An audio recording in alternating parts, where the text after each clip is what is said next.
Hello student, अर्धवार्षिक परीक्षा का पेपर आ चुका है 2024-25 का। आप देख सकते हैं कक्षा 9वीं का विषय है गणित और सेट ए का पेपर लेकर के आ चुका हूं प्यारे बच्चों।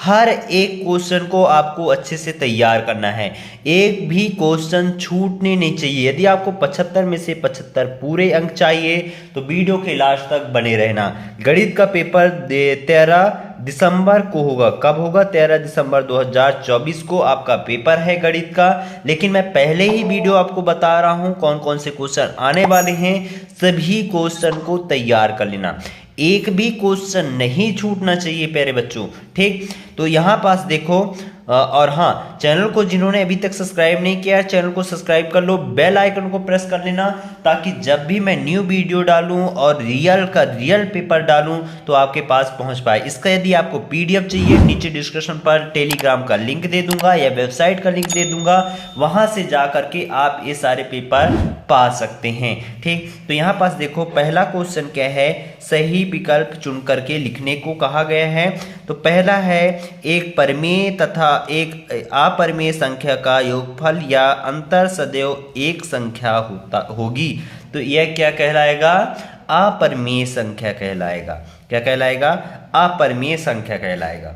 दूसरा क्या है, कोष्टक में 3 + √3 और 3 - √3 का मान कितना होगा? तो इसका मान प्यारे बच्चों 6 होगा। आप कैलकुलेट कर लेना, 6 होगा। ठीक, फिर यहाँ पास देखो अगला क्वेश्चन क्या है, निम्नलिखित में बहुपद नहीं है तो इनमें से बहुपद कौन सा नहीं है? तो बी नंबर। क्या होगा? B number. बाय प्लस 2/बाई वाला बहुपद नहीं है क्योंकि ये बटे में है। ठीक, अगला क्वेश्चन क्या है प्यारे बच्चों? अगला क्वेश्चन यहाँ पास आप देख सकते हैं है बहुपद x² + 3x x⁴ plus x - 4x³ + 7 की घात है। तो इसका क्या आंसर होगा? इसका आंसर होगा 4। क्या होगा? 4 होगा। क्या होगा? बी नंबर 4, क्योंकि x की घात 4 ज्यादा है। इसको सही क्रम में जमाओगे तो क्या होगा? 3x4 plus -4x3 plus x² plus x plus 7 इस तरीके से होगा। तो x की घात ज्यादा कितना है? 4 है, इसलिए इसका आंसर 4 होगा। ठीक, फिर आगे क्या है, √5 का दशमलव प्रसार है तो इसका दशमलव प्रसार क्या होगा? डी नंबर, अशांत व अनावृत्ति। ठीक, फिर अगला क्वेश्चन यहाँ पास देख लीजिए, समीकरण y = 3x + 5 का क्या होगा? तो इसका आंसर क्या होगा? अपरिमेय रूप में अनेक हल। क्या होगा? अपरिमेय रूप में अनेक हल। इस तरीके से आप इसका आंसर लिख लीजिएगा। ठीक, फिर यहाँ पास देखो अगला क्वेश्चन, ये इंग्लिश में दिया गया है, जो इंग्लिश वाले बच्चे होंगे उनके लिए। बाकी फिर यहाँ पास हिंदी में है, रिक्त स्थानों की पूर्ति कीजिए। 6 नंबर का है, 6 क्वेश्चन है। ठीक, तो पहला क्या है? पहला है खाली स्थान सतत वर्ग अंतरालों के लिए प्रयुक्त दंड आरेखित होती है। तो आयत चित्र। क्या होगा? आयत चित्र। आयत चित्र। ठीक, फिर यहाँ पास x = a का आरेख खाली स्थान अक्ष के समांतर एक सरल रेखा होगा। तो इसका होगा बाई अक्ष। क्या होगा? बाई अक्ष। दूसरा क्या है, वे रेखाएं जो एक ही रेखा के समांतर होती हैं वह परस्पर खाली स्थान होती हैं। तो क्या होती है? समांतर होती हैं। समांतर। ठीक, अगला क्या है, एक समद्विबाहु त्रिभुज की बराबर भुजाओं के सम्मुख कोण खाली स्थान होते हैं। तो कैसे होते हैं? बराबर होते हैं। कैसे? बराबर होते हैं। अगला है, वह चतुर्भुज जिसकी सभी भुजाएं समान हो और प्रत्येक कोण 90 अंश के बराबर हो खाली स्थान कहलाता है। तो क्या कहलाता है? वर्ग कहलाता है। कैसा कहलाता है? वर्ग कहलाता है। यानी वह चतुर्भुज जिसकी एक चतुर्भुज है जिसकी सभी भुजाएं समान हैं, यानी समान लंबाई, चौड़ाई समान लंबाई, है ना। तो ये बराबर हैं और सभी 90 अंश की कोण बनाते हैं, तो वह क्या कहलाएगा? वर्ग कहलाएगा। ठीक प्यारे बच्चों, इस तरीके से आप लिख सकते हैं। ठीक, अगला क्या है, कोण 60 डिग्री के पूरा कोण का पूरा कोण खाली स्थान है, तो इसका क्या होगा, इसका होगा 130 डिग्री। क्या होगा, 130 डिग्री। इस तरीके से आपको अच्छे से लिख लेना है खाली स्थान। फिर यहाँ पास इंग्लिश में दिया गया है, इंग्लिश वाले जो बच्चे हों वो समझ लीजिए।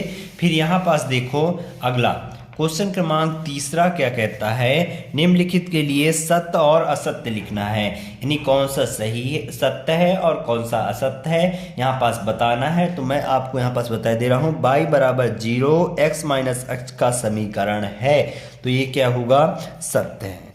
ठीक, अगला क्या है, यदि दो त्रिभुजों के संगत कोण बराबर हों तो त्रिभुज समवर्ग होता है, ये क्या होगा, असत्य होगा, नहीं होता है। ठीक, किसी त्रिभुज के अधिकतम 2 कोण अधिक कोण हो सकते हैं, ये भी असत्य होगा। क्या होगा, असत्य। ठीक, अगला क्या है, केंद्र को वृत्त पर किसी बिंदु से मिलाने वाला रेखाखंड वृत्त की परिधि होती है, ये क्या है, सत्य, असत्य होगा। क्या होगा प्यारे बच्चों, असत्य होगा। यानी केंद्र के वृत्त पर किसी बिंदु को मिलाने वाली रेखाखंड वृत्त का क्या होता है, त्रिज्या होता है, ना कि परिधि। ठीक, बारंबारता बहुभुज से समान प्रकृति के 2 अलग अलग आंकड़ों की तुलना में से अधिक उपयोगी आरेख होते हैं, ये सत्य है। ठीक, ऋषि कोण की माप 180 डिग्री होती है, ये भी सत्य है। ठीक, इस तरीके से आप सत्य असत्य बड़े आराम से चूज करके लिख लीजिएगा। यहाँ पास इंग्लिश में है। फिर क्वेश्चन क्रमांक 4 क्या कहता है कि सही जोड़ी बना करके लिखना है स्तंभ ए और स्तंभ बी से। 6 नंबर का क्वेश्चन है प्यारे बच्चों। यहाँ पास मैं आपको सही जोड़ी मिलान करके बताए दे रहा हूँ, अच्छे से तैयार कर लेना। ये सही जोड़ी अधिकतर पूछा जाता है, ठीक ना, अधिकतर आता है, इसको तैयार कर लेना। आयत है एक, आयत क्या है, एक चतुर्भुज है। क्या है, चतुर्भुज, ये 1 नंबर। ठीक, बाई अक्ष पर स्थित बिंदु है, बाई अक्ष पर स्थित बिंदु 0,3 है। क्या है, 0,3 है। ऊपरी सीमा प्लस निम्न सीमा अपॉन 2, तो इसका क्या हो जाएगा, वर्ग चिन्ह। क्या हो जाएगा, वर्ग चिन्ह। ठीक, ठोस आकृति का उदाहरण, ठोस आकृति का उदाहरण बेलन होगा। क्या होगा, बेलन। ठीक, फिर ए भुजा वाले समबाहु त्रिभुज का क्षेत्रफल, तो इसका होगा √3/4 का ए का होल स्क्वायर 5 हो गया। समीकरण 4x + 3y = 12 का हल है, तो इसका क्या हल होगा, 0,4। ठीक, इस तरीके से आप सही जोड़ी का मिलान कर लीजिएगा। ठीक, फिर यहाँ पास इंग्लिश में दिया गया है कुछ। फिर क्वेश्चन क्रमांक 5 यहाँ पास देखिए, एक वाक्य में उत्तर लिखना है। 6 नंबर का क्वेश्चन है प्यारे बच्चों। सभी के आंसर यहाँ पास मैं आपको बताते जा रहा हूँ, आप नोट डाउन करते जाइएगा। रैखिक बहुपद की घात लिखिए। रैखिक बहुपद की घात 1 होती है। कितनी होती है, 1 होती है। x = 3y को ax + by + c = 0 के रूप में लिखिए, तो क्या होगा,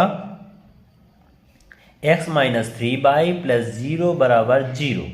ठीक, फिर बिंदु 4 - 3 किस चतुर्थांश में स्थित है, तो किसमें है, चतुर्थ।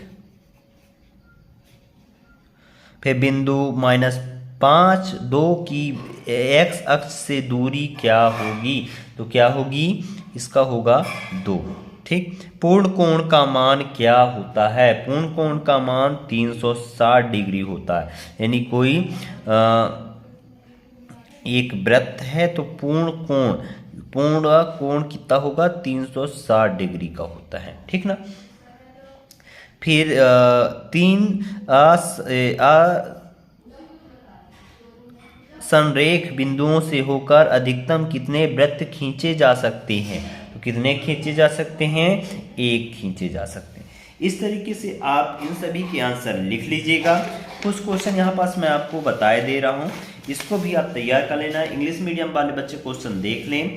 एक क्वेश्चन क्रमांक 6वां, ये अक्सर पूछा जाता है कि 1/5 और 1 के बीच 4 परिमेय संख्या ज्ञात कीजिए, और इसके अथवा में है 1/√2 के हर का परिमेयकरण कीजिए। इनको आप सॉल्यूशन कर लो, क्योंकि इसका सेकंड पार्ट पर ही आगे की वीडियो आएंगे जो कि पूरा सॉल्यूशन के साथ रहेगा। क्वेश्चन मैं आपको दिखाई दे रहा हूँ। इन सभी क्वेश्चन को आप स्क्रीनशॉट कर सकते हैं या कि हमारे टेलीग्राम में जाकर के इन क्वेश्चन को पा सकते हैं। तो जाइए इन क्वेश्चन को अच्छे से देखिए, पूरा सॉल्यूशन के साथ वहाँ पास प्रोवाइड करा दूंगा टेलीग्राम में, जाइए और तैयार करिए। इसके आगे का पार्ट, सेकंड पार्ट बहुत जल्द आएगा, देखना मत भूलना। मिलते हैं अगले, तब तक जय हिंद जय भारत। और हाँ, सेकंड पार्ट का नीचे डिस्क्रिप्शन पर भी लिंक दे दूंगा, देख लेना।